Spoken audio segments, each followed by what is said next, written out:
It's that time again. The annual conference of the American Society of Ag Consultants, otherwise known as ASAC, is going to be held in Fort Myers, Florida, this November 4th and 5th. Kurt Covington is one of 9 professionals who will address the conference. The other speakers who will cover a wide range of topics represent Florida Farm Bureau, Florida Citrus Commission, University of Tennessee Institute of Agriculture, National Ag Law Center, Risk Mitigators and Advisors, Tyler Associates, as well as the lead economist for dairy at CoBank, and myself, Chrissy Wozniak from North American Ag. The day and a half of presentations will be followed by ag tours on Tuesday afternoon at Echo Farms, one of my favorite places here in Fort Myers. Attendees will experience farming at its most creative, with unique demonstrations, plants, and techniques being used to help farmers and urban gardeners in developing countries. A second tour at Echo will showcase simple technologies that can improve food, water, and shelter for millions of people. A third tour of a hydroponic grower is also being planned. For more information and to register, visit www.agconsultants.org.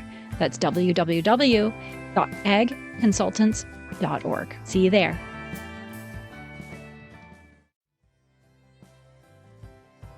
With 2,000 plus attendees, 25 plus robots, and 60 plus exhibitors, FIRA USA is the best place in the world for meeting agricultural and ag robotics leaders and seeing the latest technology demonstrations. This unique 3-day event is being held in Salinas, California, September 19th to the 21st, 2023. Check out their new website at FIRA-USA.com. That's FIRA, FIRA-USA.com. Get registered today.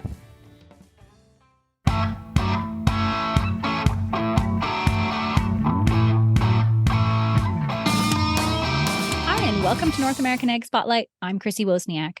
My guest today, who I'm very excited to talk to, is a natural resource policy expert with over 30 years experience. Her education began on Pine Creek Ranch in central Nevada, where her family became one of the first Western landowners targeted by the radical environmental agenda, resulting in a 27-year legal battle. Now she serves as the executive director of American Stewards for Liberty. Today, we're going to discuss how American Stewards of Liberty are impacting the issues and about their convention that's going to be held later this month. From Georgetown, Texas, I would like to welcome Executive Director of American Stewards of Liberty, Margaret Byfield. Welcome, Margaret, and thank you so much for being here today. Oh, thank you, Chrissy. I really appreciate the opportunity to visit with you and get to know you. Yeah, me too. So I've been following the 30 by 30 issue for many years. Now using my platform, I try to shed light on what it is, what the consequences of it being implemented are. But for people who are new to the issue, can you break it down for us so it's easy to understand? Sure.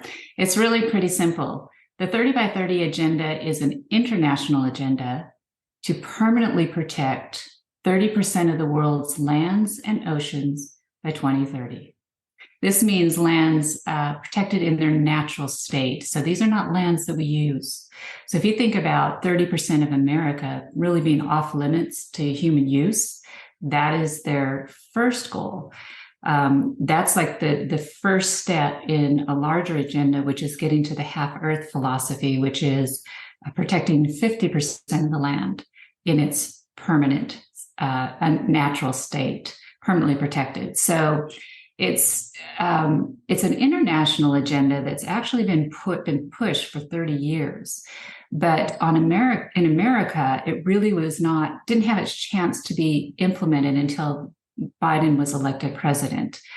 And 6 days into his office, he implemented 30 by 30 by executive order. He signed a big climate crisis executive order that was about 57 pages. And 2 paragraphs were in there relating to 30 by 30 that most people missed. And so that's one of the reasons it was able to kind of get some early traction. But fortunately, we were prepared for it. We knew it was coming. And so the day it came out, we started launching our grassroots campaign against it, started getting counties across the nation passing resolutions opposing it. The first one was passed 3 weeks after it was initiated. And then it created a really good firestorm across the West in particular. The West is the group that really got involved, and Nebraska was the other state. Nebraska has the most counties opposed to this officially. So, and then, of course, the governor at the time is Governor Ricketts, and he immediately came out and opposed 30 by 30 and then led 15 other governors to sign a letter with him opposing 30 by 30, which was fantastic because it educated a lot of people on the national level what we were facing. So, I think there's a couple key things to understand about 30 by 30. One is when they initiated it, they said in America, only 12% of the lands are permanently protected in the state that they want to seek protection for the remaining 18%. So they didn't say this is the level that we are going to try to get to. What they say is this is all about conserving land and helping the working landowner do more with their land. That's how they sell the agenda. But we know what makes up that 12% because that comes from a USGS figure, and that is our national parks, very restricted. The only way you get into the national parks is if you've paid the fee and have a pass. And they're not used for extractive uses. The wilderness areas, which are also very restricted, and those are the areas that if you look at the West and you see all these fires, they usually start in the wilderness areas where they're not managed because they're kept in their natural state. And so the fires start easily there because there's so much fuel, and then they spread out of control, and then they start burning up the private lands. And so national wildlife refuges, another place that you have to have permission to go into, state parks, and conservation easements on private lands in perpetuity. Those are the five major devices, levels of protection of land that they are seeking for 30% of our nation. It's huge. Governor Ricketts said early on, he said, this is the equivalent of protecting one state of Nebraska every year for the next 9 years, or 2 states of Texas. It's a lot of land, but that's their agenda. That's what they are seeking in America. So I think what's important for people to understand is they're selling it as a conservation program. But like everything, they have a great PR campaign, but you have to look behind that to see what are they really doing. And that's the agenda. That's what they're seeking. And then since that was signed, has the Biden administration made progress? How much progress toward that goal? Yeah, I actually think they have made an incredible amount of progress, but it's more on the front of getting everything in place. So we may not have seen a tick up in actual protected acres. I think the current figure is around 14% from the 12 to the 14%. They're making progress, but I think what's more important to understand is that they have used every tool they have administratively and through the executive branch to put the pieces in place to force landowners into that position where they have to encumber their lands with a federal nexus on the private lands in particular, either through the conservation easement or through the conservation programs. Those are key to them controlling the private lands. So they have been in the private lands, they did 2 things which farmers will be very familiar with. They increased the dollars they're paying per acre under programs like the Conservation Reserve Program. And they increased the type of lands that can be included in that. Well, when you have the Conservation Reserve Program on your land or like programs, it creates a federal nexus to that land. Meaning there are other laws on the books that can now come, federal laws that can now come into play to use to restrict how that land is used because of that federal funding tied to the private land. A good example of that is the Endangered Species Act. So when a species is listed, a critical habitat is designated, that does not apply to private lands. It only applies to federal lands unless there's any federal funding attached to that private land. Then critical habitat now applies to the private land. So, or the consultation process. It's kind of nuanced, and we can get into the weeds, which I don't really think that is really what the audience needs to hear. But that's the general concept. So that's what that's what they have been doing, really pushing in the private lands. up the amount of acres that they will accept. They've thrown a ton of money at landowners to sign up for all kinds of conservation programs. Mm. And then they have really pushed the conservation easements in perpetuity, and they've sent a ton of money to the land trusts to go out and push those on landowners. So those are two key devices on the private lands. On the federal lands, in simplistic terms, they have just increased restrictions on lands that they already own at every turn in every way they can. So what we're seeing kind of them, I think the first couple of years, they really laid the groundwork, get everything into place. Now this year, we're starting to see them kind of the birth pangs, if you want to think about it in those terms. We're starting to see more aggressive actions happening, such as several national monuments that have now been declared in recent time. They released the BLM, the Bureau of Land Management Conservation Planning Rule, which will prioritize conservation over the multiple uses that are statutorily authorized on the federal lands. So they are elevating conservation through rulemaking, not through the statute, but through rulemaking. And we're seeing the same thing happen on the Forest Service side too. We'll have new planning rules coming out there as well that I think are going to do the same thing. So, and there's a bunch of other things happening. But those are kind of the two big picture, I think, things to think about that's happening on the private lands and on the federal lands. Yeah, that's a great explanation. Now, tell me about your background and what has been the outcome for your legal battle, the Heggie versus the United States. Yeah, so I was raised on Pine Creek Ranch, which you said, and that was a ranch that we bought in 1978. Central Nevada, so very, very remote area of Nevada. If you were to put a pin in the middle of Nevada, that's about where a ranch house sat. So we were 60 miles from Tonopah, Nevada, which is anywhere from 2,000 to 4,000 population, and 60 miles from Austin, Nevada, which is maybe 500 population. Those were our two big towns. Wow. And so very remote. To get into our place, it was all dirt road. We didn't have pulled electricity. We had hydro plants and generators. That was our electricity. Didn't have phone. Didn't have satellite. So you would think that remote, we wouldn't be harming anybody, right? Well, the problem is the environmentalists and the government really wanted the land. So, or more importantly, I think it really was about the water. So the moment that we bought that ranch, they, in our first grazing season with the Forest Service, it was a 105-day grazing season. And they issued 40 certified letters and made 70 visits to our house complaining, noticing us of violations that we were making to our grazing permits.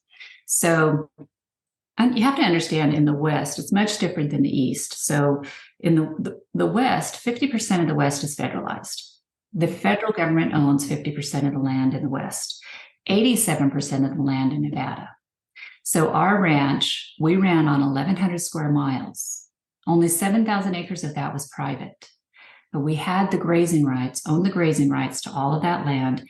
And importantly, we owned the water. And in the West, water is the gold. So it really was about our water. What the Forest Service did was they filed a claim over every one of our water rights on the forest lands. And then they started ramping up the regulatory pressures, such as all of these notices that we were violating our grazing permits. And I'll give you one example, and I think it's worth telling your audience this if they're not familiar with what our world is going to look like if the government owns all of our land. This is what it's going to look like. So one of the violations to our grazing permit was that we were not maintaining our drift fences on Table Mountain. So those are our fences between our allotment and our neighbor's allotment. And Table Mountain is 12,000 foot elevation. It's 25 miles across the top. It's wilderness. So you can't have anything mechanical up there. There's only 3 trails up and 3 trails down. So to check the fence, Dad sent up a rider with a pack horse loaded down with everything you might need to repair a fence. It takes a day to get up. He rides across the top. So that's another day and another day to get down. And he comes into the house and he hands Dad this blue flag. And Dad said, okay, so that's where the Forest Service marked where the problem was. And Dad said, okay, so what was the problem? And they said, well, in 25 miles of fence, there was one staple missing. No way. That was our violation to our grazing permit. So, you have to understand. And so we went through 13 years of this. We filed 3 administrative appeals against them. We won every one, but they would just come back the next year and do the same thing to us, maybe a little differently. Funding, right? Exactly. And that was all expenses that we had to pay ourselves. So after the third one, Mom and Dad finally decided we're done with this. We want to know, what do we own or what don't we own in the West? And so they filed the first federal lands grazing takings case in the United States, the Hage versus United States, my family's case. And so we went through 13 years of that level of harassment, 3 administrative appeals court cases, and then 27 years in the claims court. And the claims court sided with us. And the DC circuit in DC, they actually overturned the decision. And on 2 technicalities, not on the question of what did we own or what didn't we own, but they said we didn't have standing or ripeness, which was basically they just punted. They didn't want to see this case get across the finish line, because it would have absolutely changed the West. So there were a lot of reasons and a lot of people that wanted to stop this case. Interesting in all of that. And I tell you this just because I think it's important for people to understand what our world is going to look like if they accomplish 30 by 30 or 50 by 50. Yeah.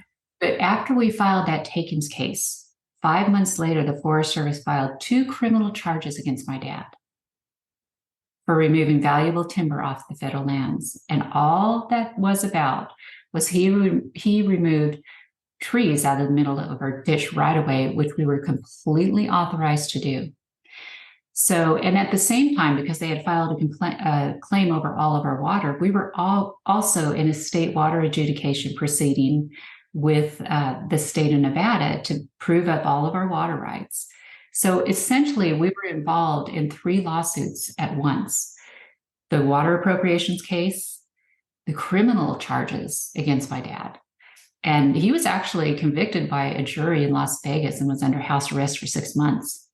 Ninth Circuit overturned it, thankfully. I mean, the very liberal Ninth Circuit saw that it was such an egregious attack, and they knew it was an attempt to try to get him to drop the takings case that we had.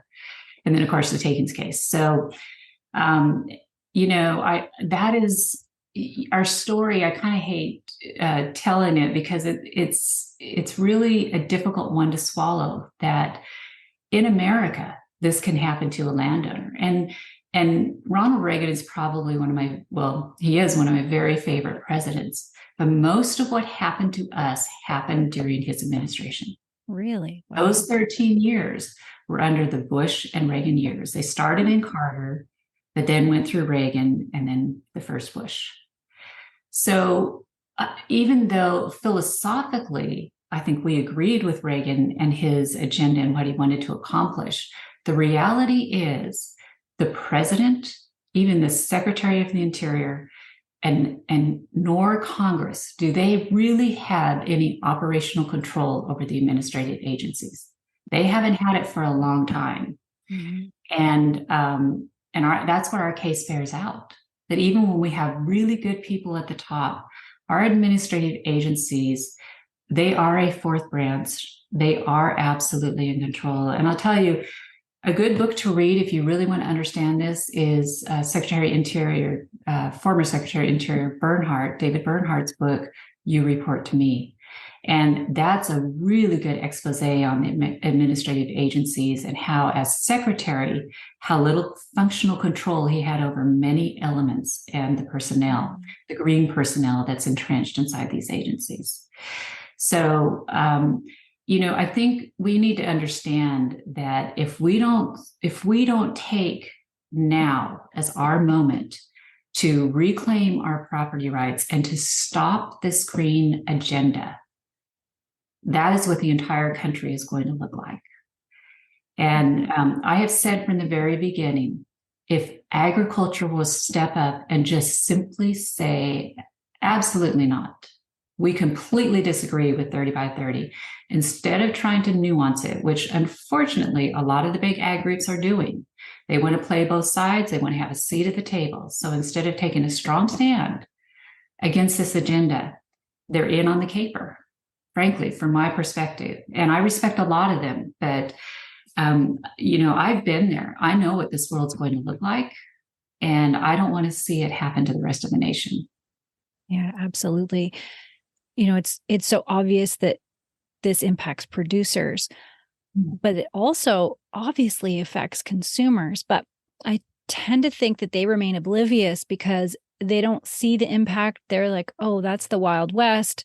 But they eat. Everybody eats. So what can you say to a consumer to get their attention then? Well, I think one thing that's really good is if you follow Epic TV or Epic Times, they have a fantastic publication, and they are very, I would say, brave. They're not afraid to take on the difficult topics. So Roman Bolmakoff came and interviewed us last November for a documentary that he was putting together, which they're getting ready to release, No Farmers, No Food. So he went to the Netherlands, he went to Sri Lanka, he interviewed landowners in America. It's a fantastic documentary. And actually, we're very pleased. They are doing the red carpet premiere of this film. So the first viewing of this film is going to be at our summit in September in Irving. So Roman will be in, and then a lot of the Epic TV, but they'll have a red carpet so that they can interview people coming through. And they really do want to get the farmers, the ranchers, on TV, on their cameras, to really talk to them about what's going on. So I think part of getting to the urban public, that audience that we really need to reach and communicate this message to, I think that's one vehicle. They're doing a phenomenal job. But I think the other thing that is important is it's bigger than just our food. So when we talk about the property rights issue, we talk about it in terms of its land and liberty. The two are connected. You cannot have individual liberty without ownership of the land. Yeah. And that's just a basic American right. We are so unusual. We were the first nation, literally, built on the concept that the people would own the land. Right. So it wasn't just that the people were going to govern and that our Constitution was going to enumerate the rights, the things that the government can't do to us and the rights they can't take away from us. That's a piece of paper. How do we enforce that? And our founders understood the only way the people could enforce that was to make sure that the people owned the land. That meant every individual had the ability to grow its own food if it had to, build its own shelter, have the ability to protect that shelter against any other entity that might want to take it. And then also have an economic, the ability to create wealth and not only the things you needed for your own survival, but also to contribute to the local economy and then to the state economy and then the national economy. So they understood that it was the individual's ability to own the land that was going to be 100% the reason for the success of this nation. They knew how that was tied. And if we own the land, we the people, we can protect our liberties. We can protect our food security. We can protect our gun rights. We can protect our freedom of speech if we have the control over our government and have the ability to limit it. So that's really what this is all about. And we have to understand that the opposition understands this. They are on a track of communism, socialism. They want to get America under that control. So Karl Marx defined socialism as the abolishment of private property. He was exactly right. John Adams said, property must be secured or liberty cannot exist. He was exactly right. From my perspective, that is the message. That's what Americans have forgot. because first off, it's not taught in our schools anymore. We don't teach American history anymore in our public schools. So we have a whole generation that doesn't even understand what is probably the most important thing to them having their individual liberty. They don't even understand that concept, which is extremely sad. It is. But and we're seeing the impact in our politics. But that, I think, to people who are starting to get aware that we have a problem in this country and trying to figure out what is the source of that problem, we can point to a lot of things, but ultimately it boils down to, are the people going to own the land to be able to control their government or not? It's land and liberty. Yeah. So right now, the government owns 40% of the land, that all the governments, local, state, and federal. We only own 60% of that. And a lot of that is encumbered with things like the conservation programs and the conservation easements in perpetuity. So functionally, Americans control even less of that land. So that's why I say we are at a tipping point. This is a moment we've got to decide, are we going to stand up and defend property rights or not? Yeah. Yeah, that's it. And even just recently, I believe this week in the Washington Times, or maybe it was last week, there was an article about even just home ownership now and the evils of home ownership. So it is rolling downhill. It's right now, the pressure is on producers, but it is going to come right down to the home that you live in and how unfair home ownership is. So you can just see it slowly creep, right? Mm-hmm. Yes. They definitely want, I think mainly the people living in the cities who don't have that direct connection to the land. Mm-hmm. They really want to get them to buy into this agenda that we shouldn't own anything, because that allows them to have control over us. I'll tell you one thing that my dad said years and years ago, which has always stuck with me. I think is on point. And he said, either you have the right to own property or you are property. Now, if you think about that, that is correct. Yeah.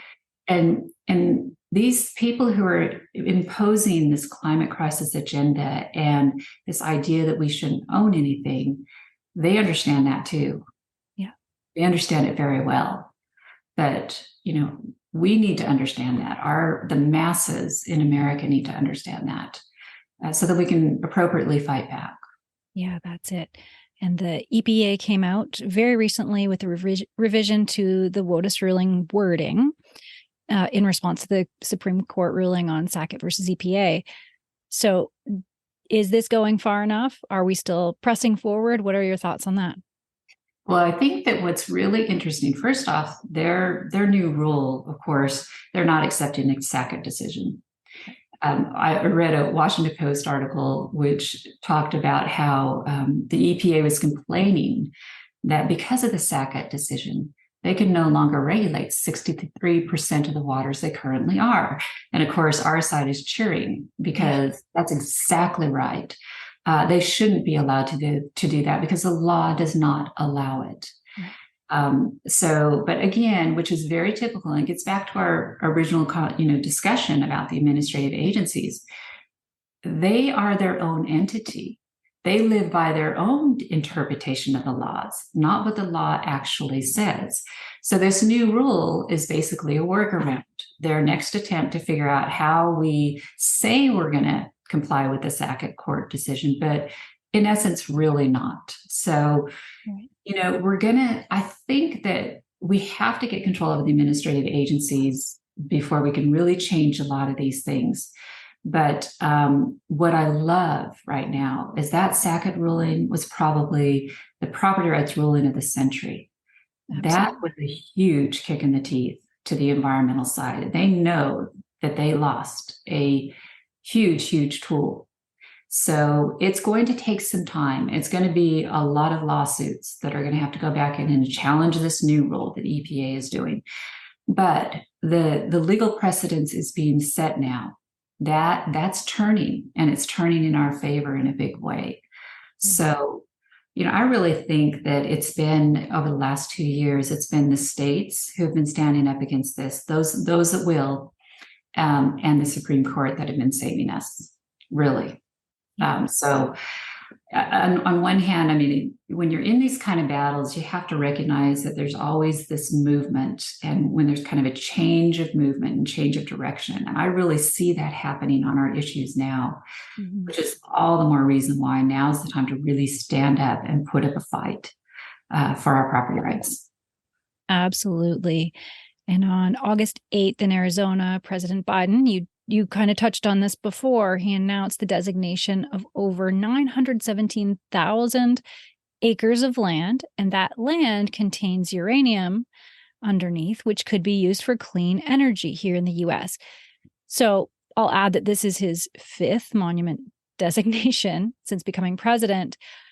So it doesn't make sense. What's happening? Well, you can trace a lot of these monument designations back to exactly what you pointed out, a mineral deposit. Right. This really isn't about protecting the land. This is about withdrawing those minerals from Americans being able to utilize them. If you'll remember back in the in the Obama administration, Hillary Clinton, as Secretary of State, gave away a lot of our mineral deposits to, I believe it was Chinese investors. By the president withdrawing these from development by Americans, that really gives them the ability to decide who is going to utilize those resources. So here's another thing that I think is really interesting, because you can trace all of these real land grabs back to a key component, either a key industry or resource that they want to control, or a mineral deposit. So things like the Grand Staircase Escalante National Monument, 1.8 million acres that Clinton designated. That he did that days before the cleanest coal burning mine, I think second in the world, largest in the United States, was ready to go online. They had environmental clearance. He did that just days after that. That monument designation was not about saving the beautiful area of the Escalante area. It was about withdrawing that coal from being developed by Americans. So you can trace all of these back to all of these land withdrawals. You have Boundary Waters. That's another mineral-rich area that they did a 20-year moratorium on. You have Chaco Canyon, another that's right by this monument designation. That's another area where they did a 20-year moratorium on mineral, oil, and gas development. It also is rich with our rare earth minerals, which we really need to develop ourselves. So you can trace all these things back to this. You can actually go back to when the West was federalized, back when the decision was made that federal government would no longer dispose of the land to the people, but it would retain those. And that had a lot to do with the Comstock Lode and the big mineral developments that have been discovered and the big forest reserves. And basically the robber barons of that day who said, boy, if we can't control it, then nobody's going to until we can. And so that's why the West was locked up. And when they did that, they federalized lands that were very rich in mineral development. So my dad had he wrote an article years and years ago called The Collateralization of America's Debt. And he had done kind of a history of when we started accumulating debt as a nation, and then how all of these land withdrawals aligned with the increase of the debt. So even, Yellowstone National Park, Yosemite National Park, those all started about that time when we really started accumulating national debt. And so he kind of traced it up to, his day. And he was convinced that this was all about, not about conservation. It's all about having to be able to collateralize our national debt. So I think, if you follow that through, we're seeing America, increase an incredible amount of debt right now. What's going to back that up? And so at the same time, we see Biden making all of these land withdrawals. So I think that's pretty insightful and probably on point. Yeah, I never thought of that before. That's really interesting. Wow. So with all of this going on, I hear and I know I'm in this every day. I'm listening to it every day. I'm hearing, so I'm a little bit closer than most, the average person, to these issues. And especially considering I came from Canada and what's happened, in my own country. But I hear all the time from people that they just don't get into politics, that, they don't want to be part of the divide. They can't change anything anyway. What do you say to those people right now in this moment? Well, I think because of how everything is being ramped up, we no longer have that luxury. So if you're not in the fight, you're on the other side, literally, because they are utilizing the people, the acquiescence of the people, the non-involvement of the people is working all to their favor. So we're at a moment where it's becoming crystal clear what's happening. You don't have to be daily tuned into the politics. You can just check in every now and then and realize something big is happening in this country.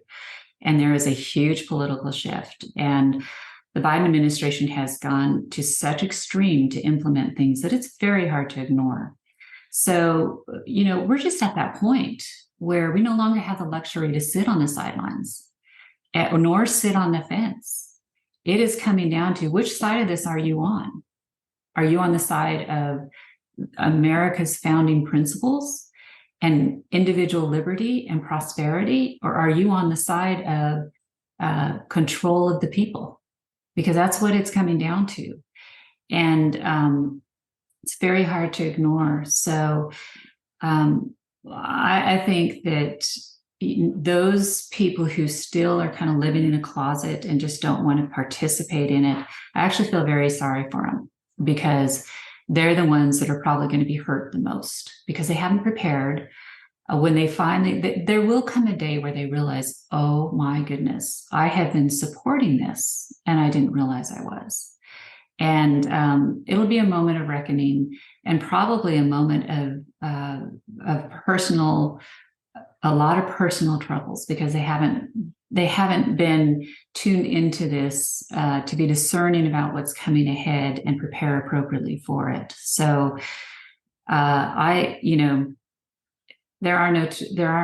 there's no fence to sit on anymore. You have to take a stand. And I think we're at that moment. Right. Yeah. And I totally agree with you there. I think one of the first steps, it's like you don't see it, and then you can't stop seeing it. Right. So I think that first step is just research. So people need to take those first steps in research. But how, in a time where we don't have a lot of time, everybody's busy, where do they start with that research? And how do they stay cautious to not just rely on hearsay? Like, you can have a lot of talking heads saying a lot of things, but it's important to look behind those words, right? Yeah, it really is. I think on 30 by 30, a good place to start is, we have a website that we put up called stop30by30.americanstewards.us. And that just has 30 by 30 information on it. Some of it is ours, but most of it is the governments and the environmentalists. So we have a lot of the primary documents there. And that's a really good question. And people don't have the time to dive into these subjects like we do. This is what we do. But, you're out, you're ranching, you're farming, you're in your fields, and you get in, have dinner, and then you may have a couple hours to read and try to catch up, not only on your business, but on what's going on in the world, which you have to be in tune to because it affects your business.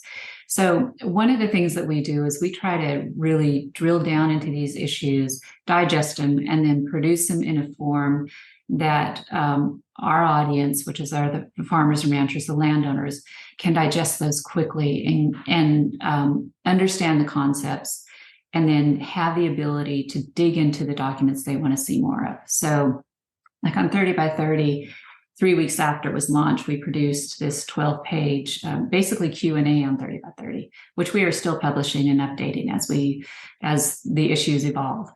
And it was just Q&A. What is 30 by 30? How is it being implemented? And all of these things, so that you can really scan, digest it quickly.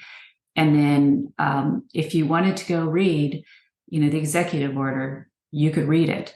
If you wanted to go read the fact sheet that Department of Interior put out the day that it was implemented and see what they said about 30 by 30, you could go there because we had all those linked.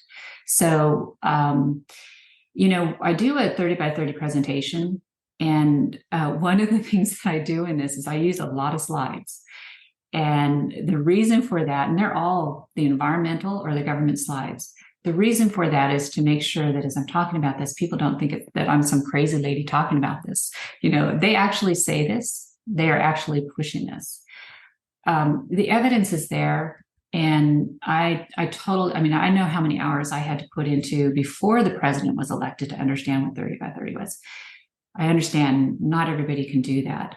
But I think just finding good, trustworthy sources. And that's one of the things we really try to do in our organization is kind of fill that need. We digest it, and then we try to get it out to our people in a form that's easy to understand, can be quickly read as quickly as can, and then have all of the backup documents for anybody who wants to drill deeper into it. And so, we produce a Liberty Matters online publication every 2 weeks, and that's where we hit a lot of these stories. And so it's where you can kind of keep up with what's going on on this issue, all property rights related issues and all the connected issues. I think it's a good digest for people to learn. And then, finding the good organizations doing this work, whether it's our organization or other organizations that support them, make sure you're getting their material, because that's really the function that they are providing you to help educate. Right. That's great advice. And I like what you said about really, getting it from the horse's mouth. Whether you read the bills, they're not that long. Yeah. Reading the executive orders, read that yourself. When this first started kind of raising, some hackles around the agriculture community, I went and read all of Klaus Schwab's books, right? You have to go right back, and the biggest evidence is what they're telling us, right? So you don't have to listen to Glenn Beck. You don't have to listen to the people talking about it. You don't have to listen to me or you. Just go and see what they're saying themselves. So I like that. That's, get right back to, follow it back to the bill and to the executive order. That is such good advice. And I'm really kind of admire that you did that. I mean, that's amazing. I really appreciate that. How we are always fighting NEPA issues, the National Environmental Policy issue, comes into play in so many parts of agriculture for us to be able to do anything in agriculture. One thing I like to tell people is read the statute, because the statute is only 4 pages. And, you think about these big issues, and this is another thing that we do strategically. We actually help a lot of entities on the ground. So we go in, we work with a lot of local governments, and we will go in and help them bring the federal agencies to the table with them, because the federal agencies don't like to do that, because that creates too much accountability. Mm-hmm. But we do coordination meetings and open coordination meetings with the federal agencies. It's a government to government meeting, and we help facilitate those in several places across the West. And then we will go in, and I'll sit at the table with them and help advocate the local government's position. So I'll sit there with commissioners. And the primary thing that I do in those meetings is when the federal agents sitting at the table start trying to explain the law to the county commissioners, thinking, oh, they don't have time to understand this. And most county commissioners don't. They have so many issues they have to handle. And the federal agencies can get away with that with them. But I have read those laws, and I'm not an attorney, but laws are meant not just for attorneys, they're meant for the people. So, I've read them, and as we have written a lot of policy. And so I figure if I'm writing policy, I better have an accurate understanding of the law. So I've done a lot of study on that side. But the primary thing I do in those meetings is start questioning them when they start trying to explain the law. And most of the people, and I don't mean this as a criticism personally to them, they're not trained on what the law says. Right. They are trained on what the handbook says, which is like 2 generations removed from what the actual statute says. And so just in those meetings, being able to kind of explain to them, no, that's really not what the statute says, and have that conversation with them. A lot of them will kind of back up and say, wow, okay, somebody here sitting at the table that knows this law. And that in and of itself has been very effective at getting the agencies to actually follow the law instead of their handbooks where they should. But that's another thing we do is, which I think is really important that you pointed out, is going back to that original document is important. And I've told many of the commissioners we've worked with, go read NEPA, the law, and you will see that it's really interesting. That law talks a lot about the productive use of the land, right, and creating an environment for man's enjoyment.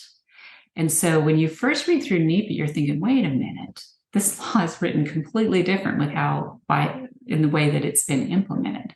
So it's really interesting. But that's fantastic advice. Don't be intimidated by these documents. Right.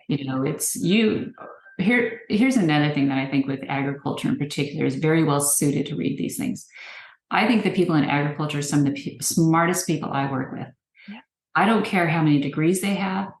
I know just the on-the-job training that they have in life to do their business, how bright they have to be to succeed on a number of issues, not just one or two, but on a whole scale of issues. And so, I have a lot of faith in our agriculture community. I think they're our best and brightest in many ways.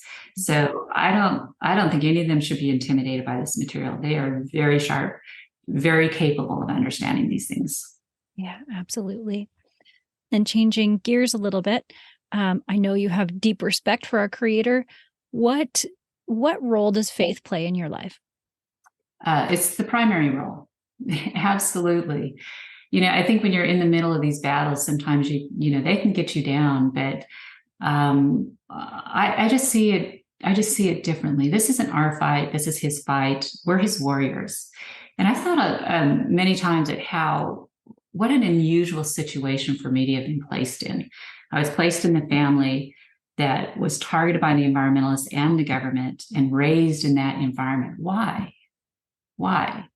And we ended up spending so much time fighting that battle, and there's so much personal, emotional, physical energy that goes into that, and then to lose it after all of those years. What was the reason for all of that?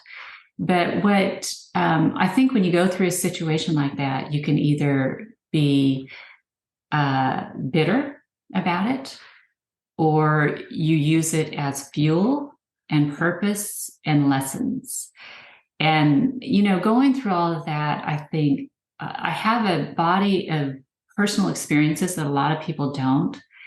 And that's the reason why I think I was put in that situation, was that there were bigger fights ahead. And I needed to figure out how to utilize that experience in a way that can benefit others and to help keep us from getting in that situation at a bigger scale. So all of that is faith-based. You have to understand that we are very small on our own, but we are very powerful when we are following his word and doing his work and doing it his way. And I think everything that we do at American Stewards, both my husband and I we have very deep faith. And we do not see this battle as a problem. We see it as an incredible opportunity. A lot of great things come out of difficult situations. And if we can utilize this situation to turn the course of America back towards one that is built on the principles our founders had in establishing this country, and along with it, of course, bringing more people to understand that we are not in control, God is in control. And we need to get on board with that. And it gets back to the other question you asked, which side are you on? Yeah. This is a spiritual battle. And I don't know, I think that we have been placed in a moment of time that is so absolutely exciting. I mean, yes, there's a lot of things that we can frown on and that can be a little scary about what's coming ahead. But he picked us to be in this world at this time in this place. He does things for a purpose. He doesn't do things by mistake. So he has a role for all of us in this. And I would say that applies to you and I, and it applies to everyone listening to his podcast. He has given us a role and an opportunity to choose a side and to get in the fight. One of the proverbs that I use when I speak is the horse is prepared for battle, but the Lord will deliver the victory, which means we are to prepare for battle. We are to get into the fight. We don't have to worry so much about how are we going to win this fight, because I feel like I'm a pretty good expert on 30 by 30 and the property rights issues. I couldn't tell you how we're going to win this fight. I know a few things now we can do that are certainly going to move us in that position, but that's not our job. Our job is to prepare for battle, fight the battle, because the Lord is going to deliver that victory. That's his job. He needs us to do ours, and he absolutely will do his. So I don't know if that it certainly wasn't a short answer, but that's faith is everything for us. Yeah, that's so well said. And one thing that I'll point out that you said was, we have our choice whether to do it or not, right? And that's, I guess, probably the freedom we all want, that a lot of us desire. And we cherish that freedom that we can choose whether to fight or not. Mm-hmm. I thought that was interesting the way you said it. Yeah. Very good. So how can people learn more about the Stop 30 by 30 Summit? It's taking place September 21st to 23rd in Irving, Texas. And it's your second annual event, right? Yes. On this issue, it's the second annual Stop 30 by 30 Summit that we've done. We do have a website. It's the stop30by30summit.com website. You can go there and you can take a look at all the speakers we have coming in. That's a really good place to start. There's a couple cool things happening. Well, first off, let me tell you that who's on the agenda. Nobody goes on our agenda unless they're in the fight. Right. So you will see county commissioners on the agenda because they're on the front lines of this, fighting this for their community. And you will see heads of national organizations that are on it. We don't necessarily try to bring in people with big names that give a good speech. Right. We bring in people who can teach you how to stop this in your community because they are doing it. That's the goal of our agenda. So it's a very meaty agenda. What's really cool is the way that the conference is set up is all the attendees really get to mix with these people and learn from them, talk to them one-on-one, and connect and get those contacts so they can reach out to them down the road too as they get into issues. So that's one of the really important parts of the summit. But the other cool thing that is happening is Epic TV is holding the red carpet premiere at the summit for the film, the new documentary coming out called No Farmers, No Food. This is a fantastic film. We've seen the rough cut. It's remarkable. Okay. Roman went to the Netherlands, to Sri Lanka, he interviewed several landowners in America, and really took the question he was answering is there a global push to create a food security crisis, and why? What's the purpose of that? And really he concludes that globally there's a huge push to move the small landowner off the land and to put everything into the big corporate wealthy elites control through our food system policies. So he does a fantastic job. But the other part of it, the subtitle is, will you eat the bugs? Because he also visited some of the bug farms. So how they're pushing that you shouldn't eat meat, but you should eat bugs. So he dove into that too. It's extremely interesting what he did. Wow. But that's a phenomenal film. And I'm really, really honored that they decided to do the premiere at the summit. It's going to be a fantastic, fantastic event. So The summit's 2 days. It's just a great time. I know we're talking about a difficult topic, but I promise you, you will walk out inspired and equipped. This is where we really get, we not only inform, but we get strategic too. This is what we plan to do. We're doing a lot of things behind the scenes that we'll be there to share with people, things that they can implement locally and at the state and at the national level. So we're going to talk about a tough topic, but it's all about how we fight it and how we stop it. So it's actually a pretty inspiring conference. Oh, awesome. I really wish that I could be there this year, but I will be there next year for sure. It just sounds so awesome. And thank you so much, Margaret, for joining me today. Excellent information. And you've given us hope for what we can all do to do our part. Thank you. I really appreciate you giving me this time and us to get to know each other. Awesome. And thanks to everyone who's watching or listening. If you want to learn more, the links are provided in the show notes. And don't forget to subscribe to North American Ag Spotlight on YouTube, Rumble, or Telegram channels. And the podcast is available on Spotify, Apple, Amazon Listen Notes, or wherever you listen to podcasts. You can also obviously find us on NorthAmericanAg.com. And if you liked the episode, I would love it if you shared it. Have a great day.